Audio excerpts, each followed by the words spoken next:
La candente mañana de febrero en que Beatriz Viterbo murió, después de una imperiosa agonía que no se rebajó un solo instante ni el sentimentalismo ni el miedo, noté que las carteleras de fierro de la Plaza Constitución habían renovado no sé qué aviso de cigarrillos rubios. El hecho me dolió, pues comprendí que el incesante y vasto universo ya se apartaba de ella, y que ese cambio era el primero de una serie infinita. Cambiará el universo, pero yo no, pensé con melancólica vanidad. Alguna vez, lo sé, mi vana devoción la había exasperado. Muerta yo podía consagrarme a su memoria, sin esperanza, pero también sin humillación. Consideré que el 30 de abril era su cumpleaños. Visitar ese día la casa de la calle Garay para saludar a su padre y a Carlos Argentino Daneri, su primo hermano, era un acto cortés, irreprochable, tal vez ineludible. De nuevo aguardaría en el crepúsculo de la abarrotada salita. De nuevo estudiaría las circunstancias de sus muchos retratos. Beatriz Viterbo de perfil, en colores. Beatriz con antifaz, en los carnavales de 1921. La primera comunión de Beatriz. Beatriz, el día de su boda con Roberto Alessandri. Beatriz, poco después del divorcio, en un almuerzo del Club Hípico. Beatriz, en Quilmes, con Delia San Marco Porcel y Carlos Argentino. Beatriz, con el pequinés que le regaló Villegas a Edo.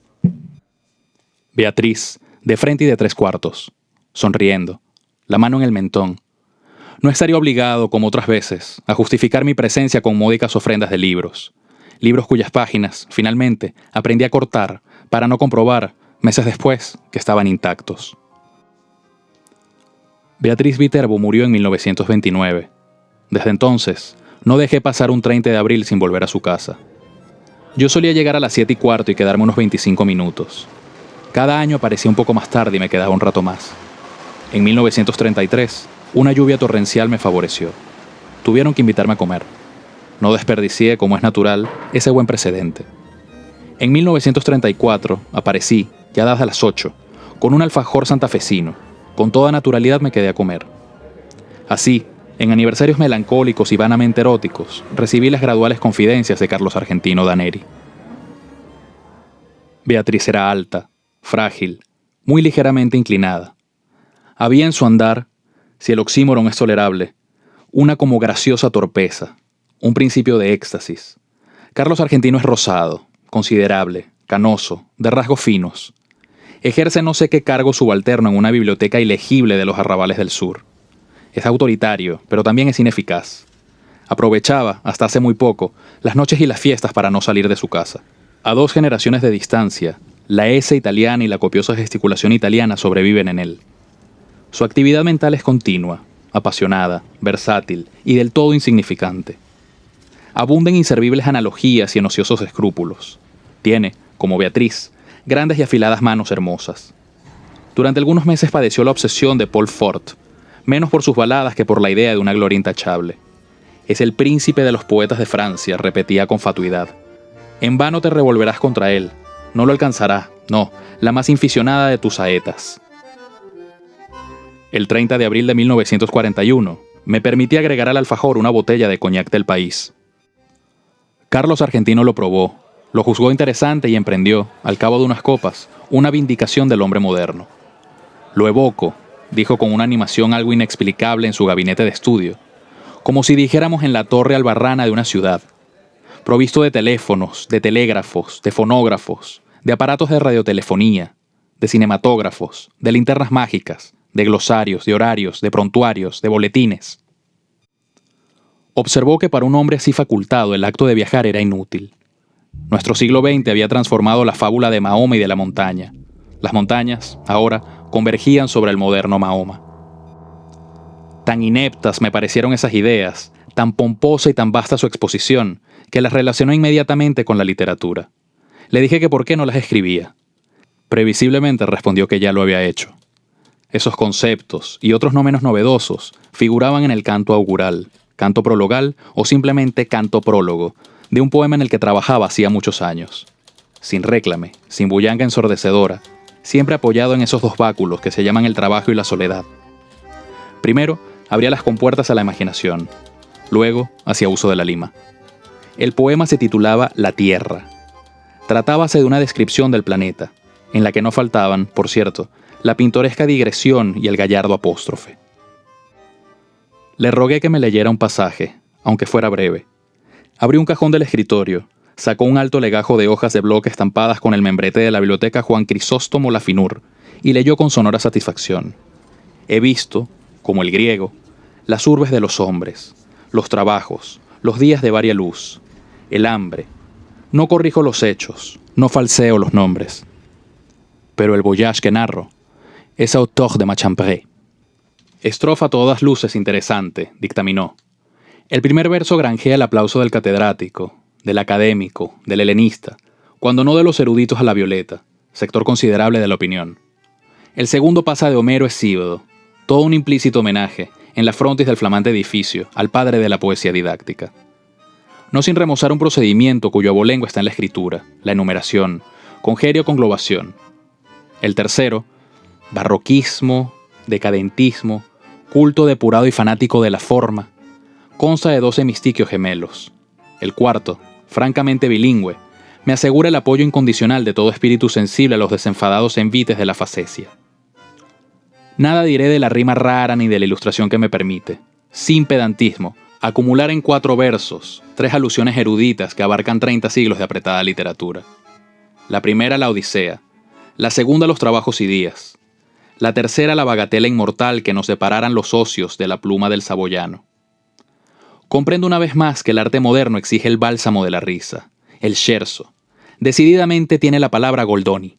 Otras muchas estrofas me leyó que también obtuvieron su aprobación y su comentario profuso. Nada memorable había en ellas. Ni siquiera las juzgué mucho peores que la anterior. En su escritura habían colaborado la aplicación, la resignación y el azar. Las virtudes que Daneri les atribuía eran posteriores. Comprendí que el trabajo del poeta no estaba en la poesía, estaba en la invención de razones para que la poesía fuera admirable. Naturalmente, ese ulterior trabajo modificaba la obra para él, pero no para otros. La dicción oral de Daneri era extravagante, su torpeza métrica le vedó, salvo contadas veces, transmitir esa extravagancia al poema. Una sola vez en mi vida he tenido ocasión de examinar los 15.000 dodecasílabos del Polyolbion.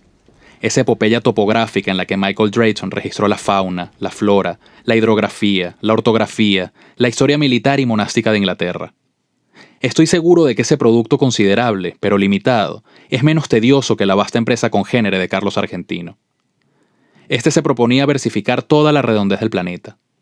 En 1941 ya había despachado unas hectáreas del estado de Queensland, más de 1 kilómetro del curso del Lob, un gasómetro al norte de Veracruz, las principales casas de comercio de la parroquia de la Concepción, la quinta de Mariana Cambáceres de Alvear en la calle 11 de septiembre, en Belgrano, y un establecimiento de baños turcos no lejos del acreditado acuario de Brighton. Me leyó ciertos laboriosos pasajes de la zona australiana de su poema. Esos largos e informes alejandrinos carecían de la relativa agitación del prefacio. Copio una estrofa. Sepan, a man derecha del poste rutinario, viniendo, claro está, desde el nor-noreste, se aburre una osamenta, color blanquiceleste, que da al corral de ovejas, catadura de osario. 2 audacias, gritó con exultación, rescatadas. Te oigo mascullar por el éxito. Lo admito, lo admito. Una, el epíteto rutinario, que certeramente denuncia, en passant, el inevitable tedio inherente a las faenas pastoriles y agrícolas. Tedio, que ni las geórgicas ni nuestro ya laureado Don Segundo se atrevieron jamás a denunciar así, al rojo vivo.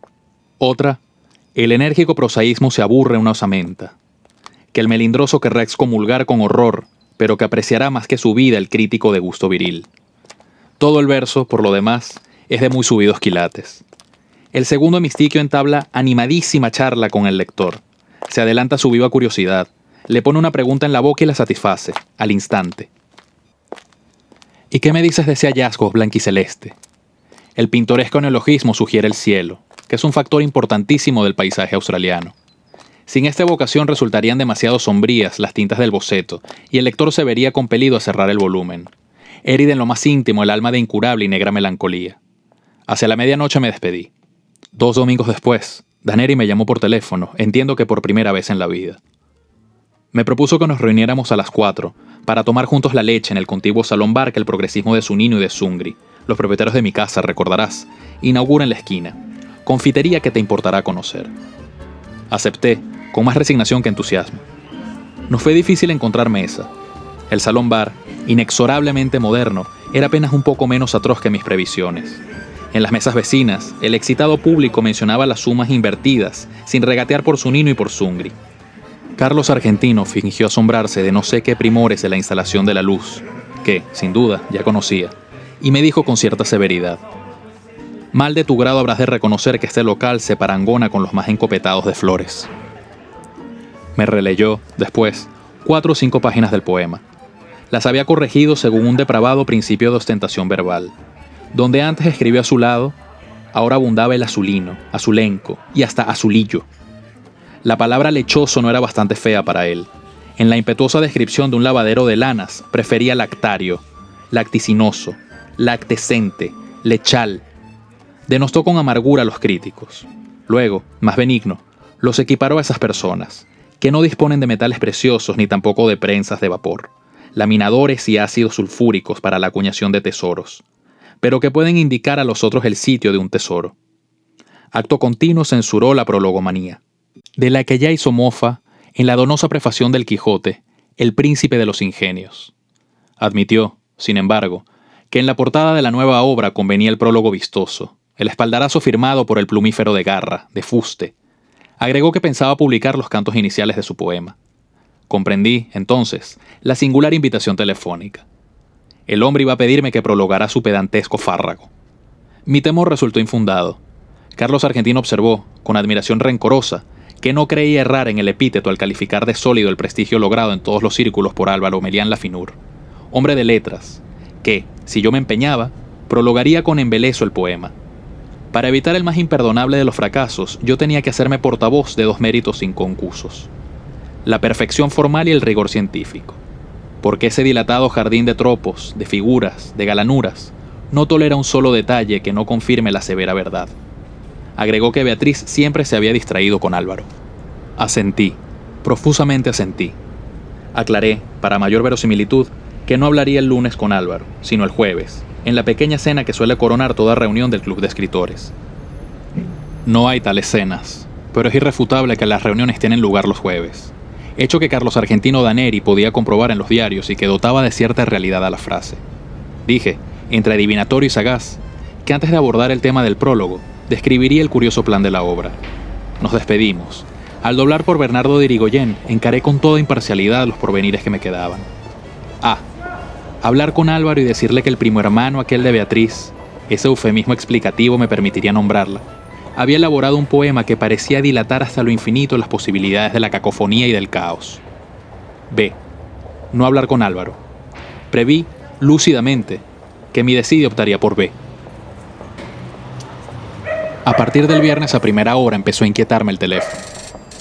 Me indignaba que ese instrumento, que algún día produjo la irrecuperable voz de Beatriz, pudiera rebajarse al receptáculo de las inútiles y quizá coléricas quejas de ese engañado Carlos Argentino Daneri. Felizmente nada ocurrió, salvo el rencor inevitable que me inspiró aquel hombre que me había impuesto una delicada gestión y luego me olvidaba. El teléfono perdió sus terrores, pero a fines de octubre, Carlos Argentino me habló. Estaba agitadísimo, no identifiqué su voz, al principio. Con tristeza y con ira balbuceó que esos ya ilimitados Zunino y Zungri, sobre pretexto de ampliar su desaforada confitería, iban a demoler su casa. La casa de mis padres, mi casa, la vieja casa inveterada de la calle Garay, repitió, quizá olvidando su pesar en la melodía. No me resultó muy difícil compartir su congoja. Ya he cumplido los 40 años. Todo cambio es un símbolo detestable del pasaje del tiempo. Además, se trataba de una casa que para mí aludía infinitamente a Beatriz. Quise aclarar ese delicadísimo rasgo. Mi interlocutor no me oyó. Dijo que si Zunino y Zungri persistían en ese propósito absurdo, el doctor Zuni, su abogado, los demandaría ipso facto por daños y perjuicios y los obligaría a abonar 100.000 nacionales. El nombre de Zuni me impresionó. Su bufete, en Caseros y Tacuarí, es de una seriedad proverbial. Interrogué si éste se había encargado ya del asunto. Daneri dijo que le hablaría esa misma tarde. Vaciló y con esa voz llana, impersonal, a que solemos recurrir para confiar algo muy íntimo, dijo que para terminar el poema le era indispensable la casa, pues en un ángulo del sótano había un Aleph. Aclaró que un Aleph es uno de los puntos del espacio que contienen todos los puntos. Está en el sótano del comedor, explicó, aligerada su dicción por la angustia. Es mío, yo lo descubrí en la niñez, antes de la edad escolar. La escalera del sótano es empinada. Mis tíos me tenían prohibido el descenso, pero alguien dijo que había un mundo en el sótano. Se refería, lo supe después, a un baúl. Pero yo entendí que había un mundo. Bajé secretamente, rodé por la escalera vedada, caí. Al abrir los ojos, vi el Aleph. El Aleph, repetí. Sí, el lugar donde están, sin confundirse, todos los lugares del orbe, vistos desde todos los ángulos.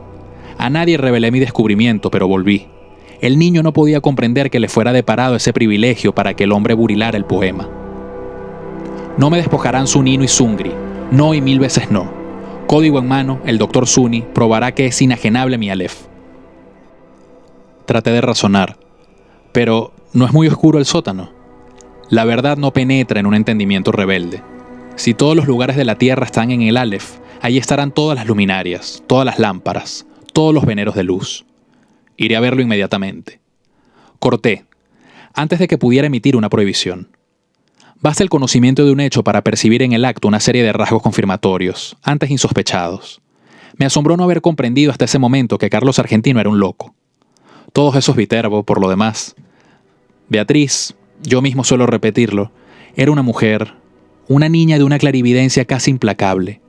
Pero había en ella negligencias, distracciones, desdenes, verdaderas crueldades, que tal vez reclamaban una explicación patológica. La locura de Carlos Argentino me colmó de maligna felicidad. Íntimamente, siempre nos habíamos detestado. En la calle Garay, la sirvienta me dijo que tuviera la bondad de esperar. El niño estaba, como siempre, en el sótano, revelando fotografías. Junto al jarrón, sin una flor, en el piano inútil, sonreía, más intemporal que anacrónico, el gran retrato de Beatriz, en torpes colores. No podía vernos nadie. En una desesperación de ternura me aproximé al retrato y le dije: Beatriz, Beatriz Elena Viterbo, Beatriz querida, Beatriz perdida para siempre. Soy yo, soy Borges. Carlos entró poco después. Habló con sequedad. Comprendí que no era capaz de otro pensamiento que la perdición del Aleph. Una copita del pseudocoñac, ordenó, y te zampuzarás en el sótano. Ya sabes, el decúbito dorsal es indispensable. También lo son la oscuridad, la inmovilidad, cierta acomodación ocular. Te acuestas en el piso de baldosas y fijas los ojos en el 19º escalón de la pertinente escalera. Me voy. Bajo la trampa y te quedas solo. Algún roedor te mete miedo. Fácil empresa. A los pocos minutos ves el Aleph, el microcosmo de alquimistas y cabalistas, nuestro concreto amigo proverbial, el multum in parvo. Ya en el comedor agregó: claro está que si no lo ves, tu incapacidad no invalida mi testimonio. Baja, muy en breve podrás entablar un diálogo con todas las imágenes de Beatriz. Bajé con rapidez, harto de sus palabras insustanciales. El sótano, apenas más ancho que la escalera, tenía mucho de pozo. Con la mirada, busqué en vano el baúl de que Carlos Argentino me habló. Unos cajones con botellas y unas bolsas de lona entorpecían un ángulo. Carlos tomó una bolsa, la dobló y la acomodó en un sitio preciso.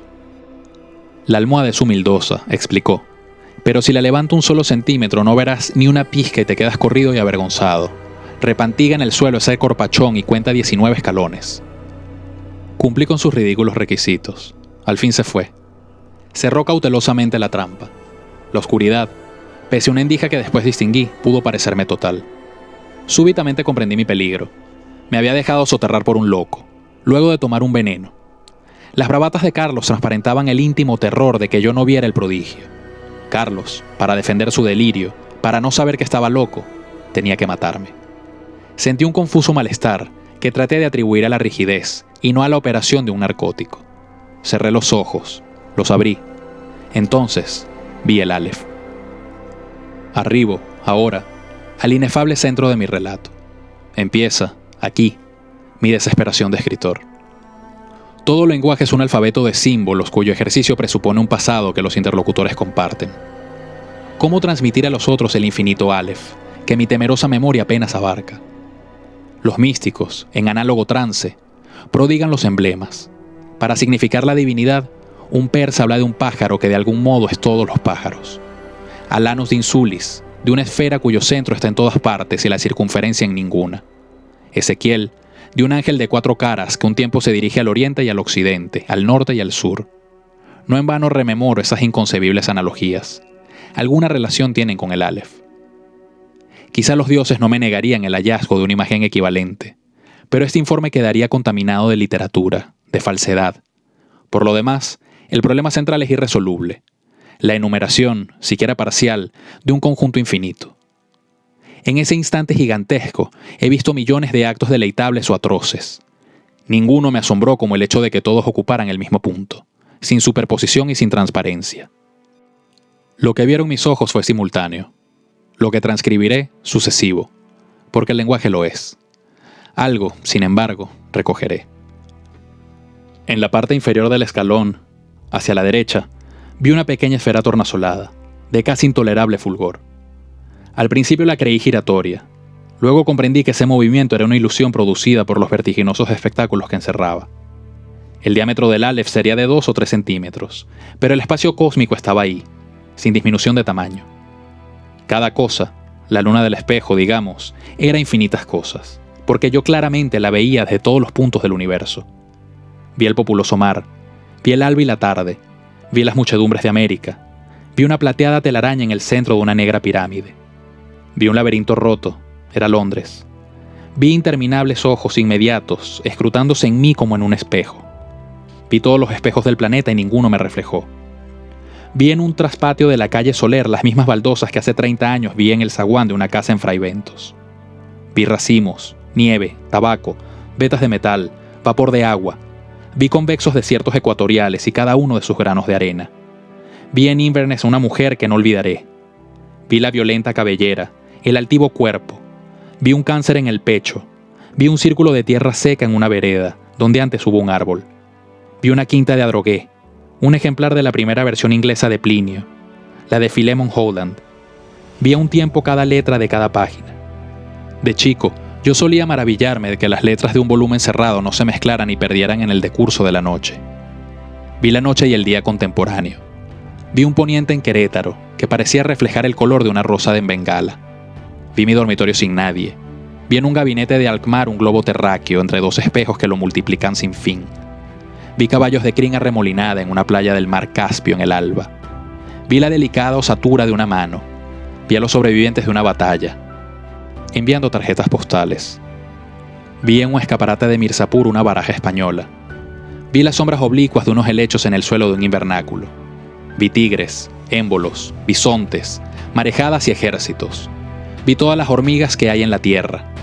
Vi un astrolabio persa. Vi en un cajón del escritorio, y la letra me hizo temblar, cartas obscenas, increíbles, precisas, que Beatriz había dirigido a Carlos Argentino.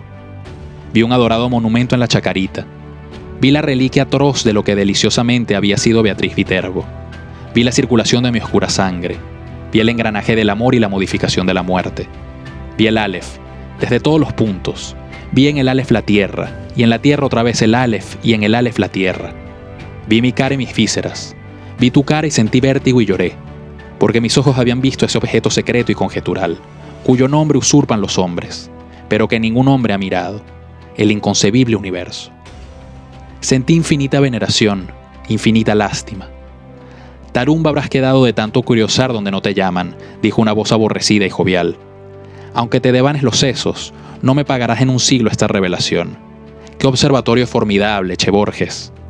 Los zapatos de Carlos Argentino ocupaban el escalón más alto. En la brusca penumbra, acerté a levantarme y a balbucear. Formidable, sí, formidable.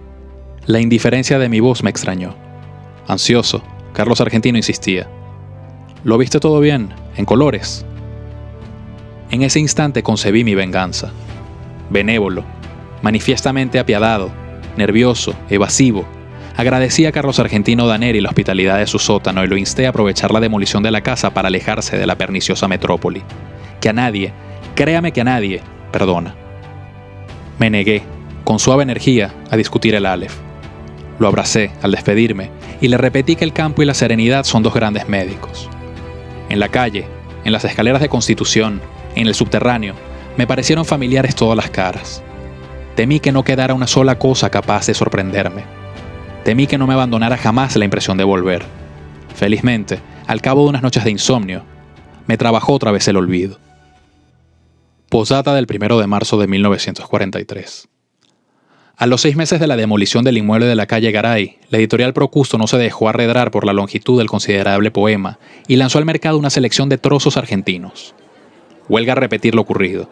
Carlos Argentino Daneri recibió el segundo Premio Nacional de Literatura. El primero fue otorgado al Dr. Aita. El tercero, al Dr. Mario Bonfanti. Increíblemente, mi obra Los naipes del Taur no logró un solo voto. Una vez más, triunfaron la incomprensión y la envidia. Hace ya mucho tiempo que no consigo ver a Daneri. Los diarios dicen que pronto nos dará otro volumen.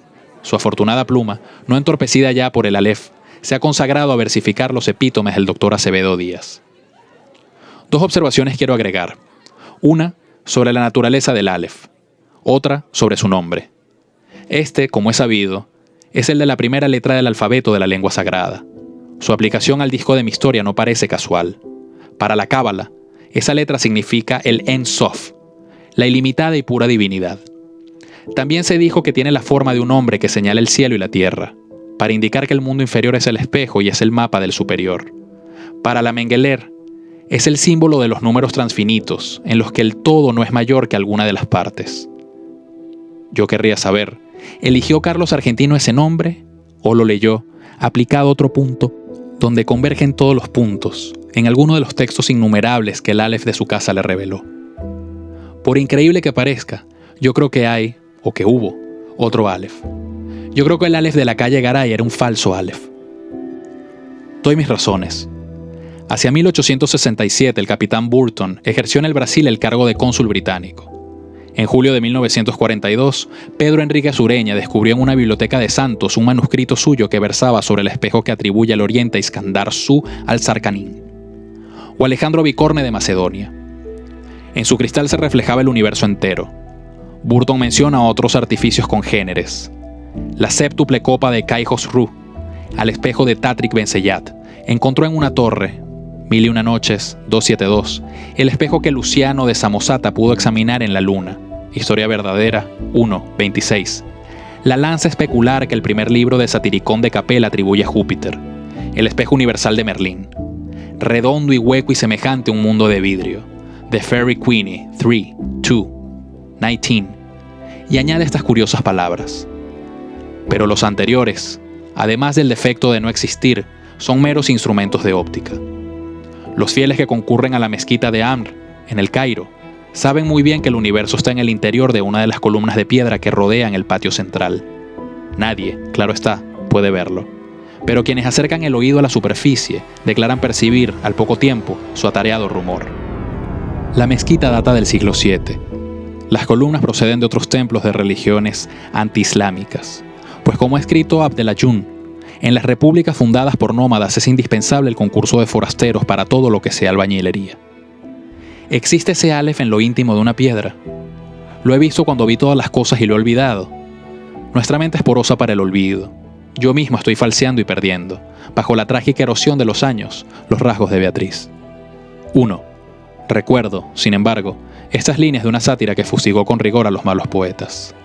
Aqueste da al poema belicosa armadura, de erudición, estotro le da pompas y galas, ambos baten en vano las ridículas alas, olvidaron, cuidados, el factor hermosura. Solo el temor de crearse un ejército de enemigos implacables y poderosos lo disuadió, me dijo, de publicar sin miedo el poema. 2. Recibí tu apenada congratulación, me escribió. Bufas, mi lamentable amigo, de envidia, pero confesarás, aunque te ahogue, que esta vez pude coronar mi bonete con la más roja de las plumas, mi turbante con el más cálifa de los rubíes.